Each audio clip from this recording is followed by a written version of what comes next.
welcome to the Natural View. I'm Maggie Jaqua. I'm the editor of WholeFoods magazine, and I'm here with Todd Pauli of 24 Stories Marketing. Hi, Todd. Hi, Maggie. And we have a special guest today. We have Kyle Turk. He's the Director of Government Affairs for the Natural Products Association, NPA. Hi, Kyle. Welcome. Hey, Maggie, Todd, great to be here. Kyle. Good to have you. So many of our viewers are very familiar with NPA, but for those who haven't gotten to know the association yet, can you just give us a brief overview of who NPA is and the kind of work you guys do? Sure. So NPA is based in Washington, D.C. We're a trade organization that represents about 700 members in the dietary supplement space, everyone from retailers to raw ingredient manufacturers to suppliers. So we are uniquely positioned where we represent the entire supply chain. And part of my responsibilities, my role is connecting industry with government and making sure that the government understands kind of where the discrepancies or where they're doing things well from the industry standpoint and vice versa. So in my role, head up both the federal and state advocacy teams. All right, so on the state level, we've got some stuff going down right now, right? In terms of age restriction. Can you kind of give us an overview of what's going on, kind of a major overview of the issue with age restriction, what the government officials are kind of what the politicians are pushing for and why? Sure, and we've seen this issue come up definitely since I've been with NPA over the last 5 years and even going back further than that. Unfortunately, there is a stigma out there that has no correlation with data that suggests that the use of dietary supplements cause eating disorders. We've seen places like New York, New Jersey, Massachusetts, Rhode Island, Illinois, California, and a whole host of others propose legislation and in some instances pass legislation that would restrict access to dietary supplements. In New York, we've actually filed a lawsuit this year against the state of New York, saying that this law is unconstitutional. And ironically enough, 2 years ago, the governor actually vetoed the bill, saying that the state of New York doesn't have the bandwidth or the authority to do so. So it's a really interesting dynamic between what the federal government and what their authorities are over supplements and some of these states that believe that for one reason or another, it's in their best interest to begin regulating supplements more similar to some of the over-counter drugs and pharmaceuticals that you might see. Given that it was vetoed and now we see it come up again, what's the driving force behind that? Like, what's the change in belief that's happening on the politician side to make this become a reality now? Well, I think it's twofold. One, the eating disorder community has, quite frankly, they have a story here. They look at different products that consumers are using, and a lot of times there's a misconception of what actually is a dietary supplement. A lot of times when I go to testify against these bills, supporters of the bill point to laxatives and other products that are regulated as drugs, but they view them as supplements. So there's an educational standpoint that these folks that are supporting the bill and then these lawmakers that are advancing these pieces of legislation just don't understand, and quite frankly, in some places refuse to understand the differences. It's all about saving the children, which, I mean, look, eating disorders are an extremely serious illness. They should be treated as such. But in our vantage point, the FDA has no data point to suggest any dietary supplement or any ingredient in a dietary supplement causes eating disorders. So until there's that flag, our position is this is unnecessary legislation. It's unconstitutional, and consumers should have a choice in how they take help, or excuse me, how they treat themselves in the healthcare space. And it kind of seems in a way like, we're saying, the politicians are saying doing this is kind of a positive thing in terms of addressing these eating disorders, but you're not actually really addressing the issue. So it's just kind of talking in circles. You're not really getting down to actually helping the people that you do want to help. Absolutely. You look at things like social media influence, right? And how often children are on social media, TikTok, Facebook, Instagram, Twitter. These things have an effect. Quite frankly, I don't know what the effect or how much of an effect that is, but it certainly does play a part when you see that on average, kids are on their social media accounts for up to 8 hours a day. That is dangerous. The other piece to this is there's no accountability in putting patients, consumers back into having choices over their own healthcare.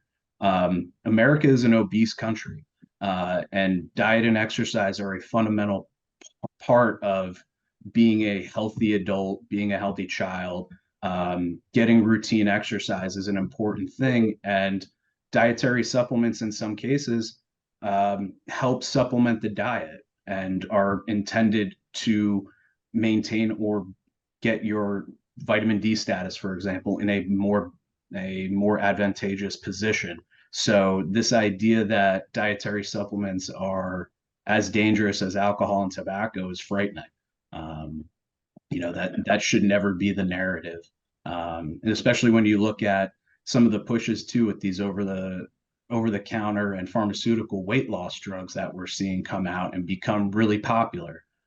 Kids as young as 12 are using those, but yet they can't go get a whey protein product or a creatine product from their local vitamin shop. Yeah, yeah. So let's, talking sports nutrition for, kind of zeroing in there and zeroing in on New York, because that seems to be where all the activities happening, or the majority of the discussion around the activities happening right now. Can you get a little more granular on the situation in New York, just so people understand, because it seems to be possibly a bellwether for other states coming down the pike here? Yeah, definitely. And this is a critical lawsuit for us, because if we don't win this, we're going to see places like California, New Jersey, Maryland, and some of these other more progressive states follow suit, quite frankly. So last year, in both the Assembly and the New York Senate, they passed legislation that would restrict access to dietary supplement products that are for weight management or muscle building. They did have a carve out for protein powders, but fundamentally, the bill is so poorly written that things like vitamin D, coconut oil, branched chain amino acids are unfortunately going to get lumped into these prohibitions, and it really limits consumer choice. So at the beginning of this year, NPA filed a lawsuit against the state of New York, claiming that this is an unconstitutional law, violates speech, violates a number of different statutes in the law that regulate dietary supplements. So that process is still ongoing. I believe there's a filing that's upcoming from the state of New York. We've been going back and forth in terms of different types of procedural processes, but for the most part, right now, we are in a position where we've prepared for some of the pushback that we've received from the state of New York, and we're confident in seeing this through. All right, good. Well, we'll definitely be staying tuned for that. Can you talk some about the implications for the industry in terms of the brands and the smaller independents? So we know consumer choice is going to be limited, but how is this going to impact, your small independent mom and pop retailer? How are they even going to be able to handle this? Well, first of all, the first question is, how are they even going to be able to comply with this? Or do we really expect mom and pop retailers to be in compliance with some of these processes? Like, are you really going to card all of your consumers that come through the door? Are you going to put them behind lock and key? These are costs that are going to be associated with this law. Training, for example, how are you going to train these people? Is there a liability aspect to this, where should you sell to someone that looks 21 or 22, but they're actually 17? Like, what happens there, right? So these are things that we're still thinking through. the state of New York and these other places, they do have to have guidance put out on this. But in terms of, your small mom and pop retailers, your manufacturers, like this is going to kill the sports nutrition industry. There's no question about it. If you're putting out a new recovery product, who's gonna take the time to look at it when it's behind a glass shelf, right? Who's going to be comparing ingredients versus your new product and a product that they've purchased before? So in my opinion, when you look at New York, it's the second or third biggest economy for the industry. Sales are going to plummet there. There's no question about that, and it's going to impact the entire supply chain. There's just no question about that. Well, not to mention, there's the mom and pop retail, and there's shelf space issues and access issues, but also lots of these consumers in the age bracket that we're talking about, they also buy online. Yeah. And I heard recently, and maybe you can confirm this, that, possibly online, what would happen is much like if you buy a case of wine over Amazon and they come and they have to card, I might know something about this, where they card you at the door. I heard that could be implemented for this. And if that's the case, then I have to imagine costs rise on the back end, which will be passed on to consumers too. I mean, that seems to be another part that might be, an important part of this discussion in terms of affordability and access. No doubt. I mean, you look at your parcel service companies, do you have to set up some sort of negotiation with them now where they know to ID everyone that's purchasing something from a vitamin company? I don't know where that's going to go. And then you also look at, you mentioned it, Amazon, right? Is Amazon going to comply with this? If they don't, is the state of New York going to go after them? Yeah. That's a really good question. And I don't think we have all the answers yet, primarily because the state of New York doesn't even know. We've reached out prior to our lawsuit, following our lawsuit. They're just as much in the dark as the rest of the industry is, which is concerning because they're the ones that are going to be implementing it. And what changed, I mean, from the veto when it was kind of said that they don't have the tools and the resources to be able to kind of implement this law to then signing it? What changed? I mean, do they now think that they have the resources? What was kind of the shift into it being passed? So in my opinion, it's twofold. The first is the governor received substantial pressure from the Democratic caucus in both the Senate and the Assembly of New York. It was overwhelmingly passed primarily by just Democrats in New York. So there's that. She doesn't want to see an override there, which is certainly possible, and it damages her credibility in the state. And then the second part to this is, I think in a lot of ways, the state looked at it and said, well, this is something my members want. This is something apparently constituents want, which I would fundamentally disagree with that. Let's see if the industry sues us. When you look at both the federal and state government, other industries sue governments all the time. And that's not something that has been traditionally a position that this industry took. So they played the risk analysis game and said, hey, maybe they'll sue us. If they do, we can fight this out in court. But until then, we're going to at least appear to be saving kids. I think that really comes down to them looking at our industry as someone they can pick on and dare us to sue them. All right. So NPA stepped up for us. Yeah. Yeah, for sure. Yeah, we had to do it. If we weren't going to do it, I'm not sure, and I don't want to speak for other organizations, but I'm not sure if they would have. They're certainly more than welcome to file an amicus or something like that in conjunction with our filing. But ultimately, in our position, this was something that was really important to us. And if we weren't going to do this, we were going to see other states continue down this path. And it was something that we felt internally, as well as with our board of directors, that this was something we had to put a stop to here. Yeah, that makes sense, to at least let the other states know if they're going down this path where they're using it as a, we'll try this and we'll look good doing it, even though it's a ill-informed decision. At least they know that there could be pushback. And so I think that's important. Exactly. Look, if we end up winning this suit, their talking point is going to be, well, we did our best, but go blame the court system now for this.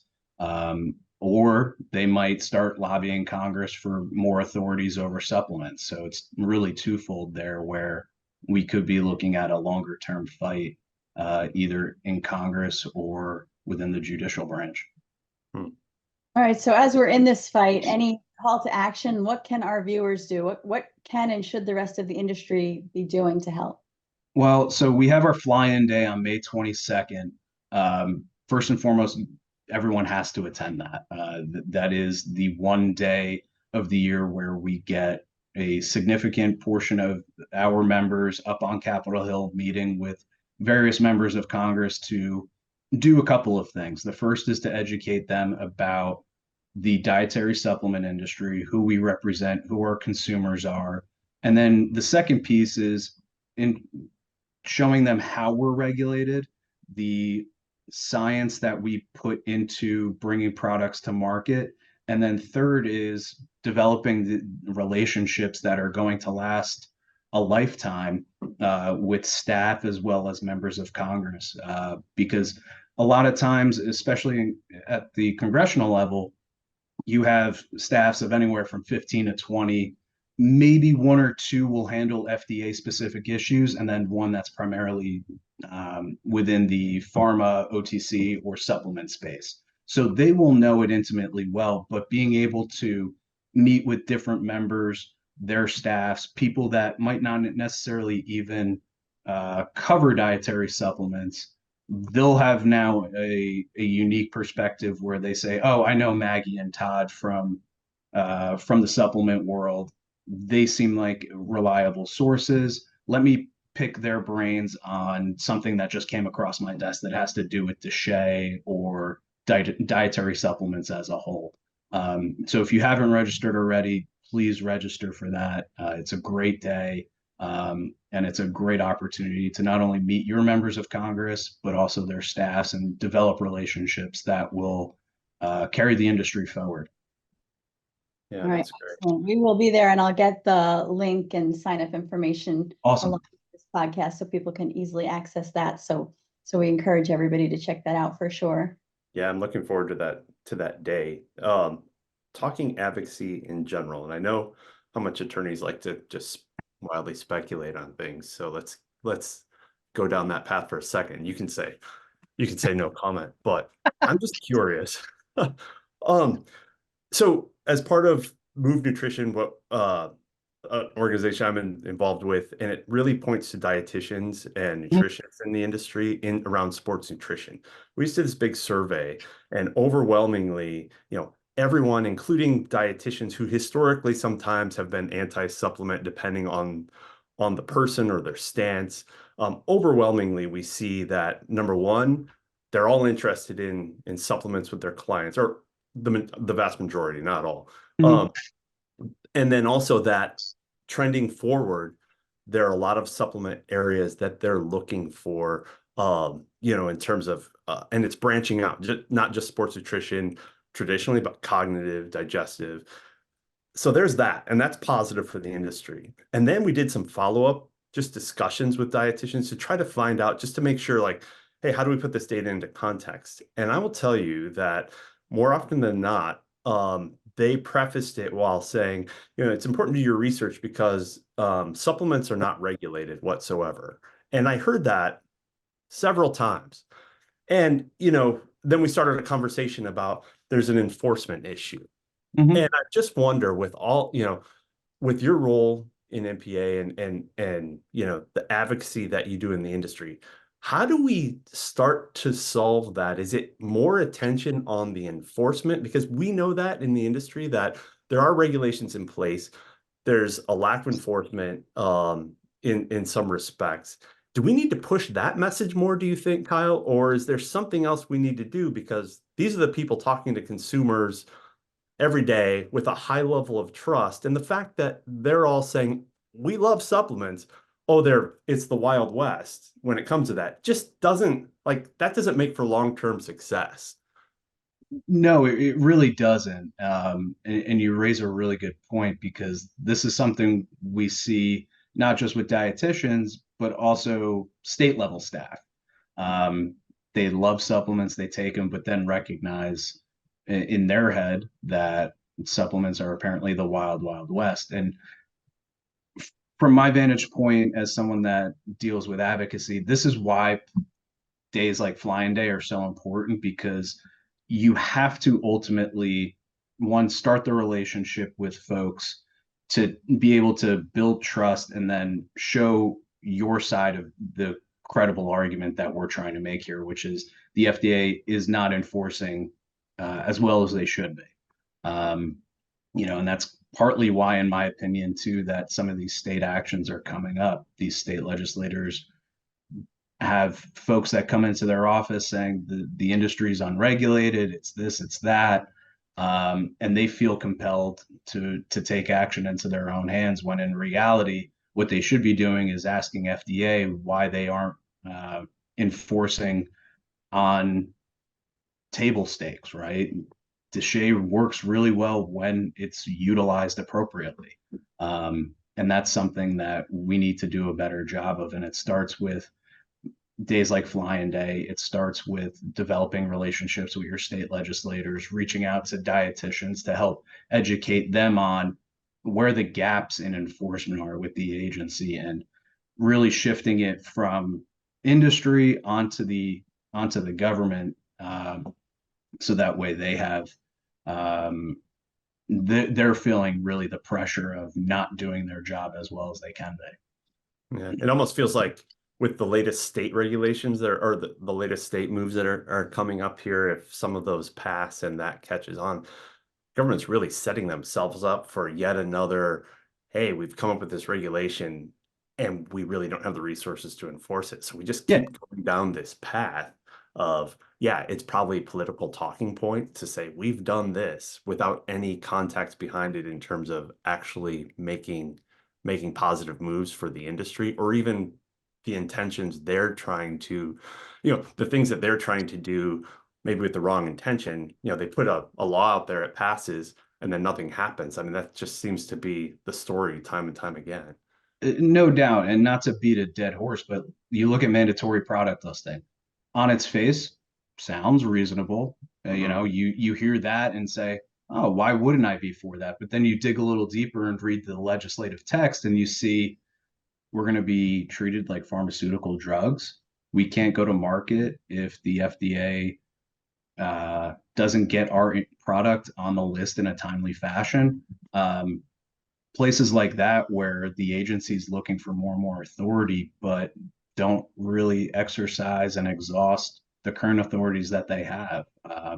It's certainly frustrating from my vantage point. I've only been in the industry for about 5 years now. I can't imagine some of the frustrations other folks that have been doing this for much longer.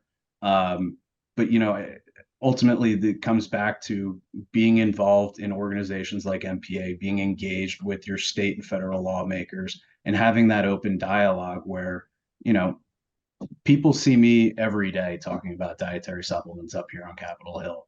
When folks are taking the time to come from Illinois, California, New York, wherever you're from, to say, hey, there's a real problem here with the agency, we need to do something about it, that speaks volumes. And that's why I've pushed at NPA for folks to come to DC as often as they can, because that relationship building is really paramount to our success. All right, absolutely. Well, we're definitely looking forward to Flying Day. And any final takeaways you want to leave us with? No, just make sure to register for Flying Day on Wednesday, May 22nd. Looking forward to seeing you all there and the rest of the industry. All right, Kyle, thank you for getting us up to date, and we will stay tuned for what's going on in New York and beyond. Thanks, Maggie. Thanks, Todd. Thanks.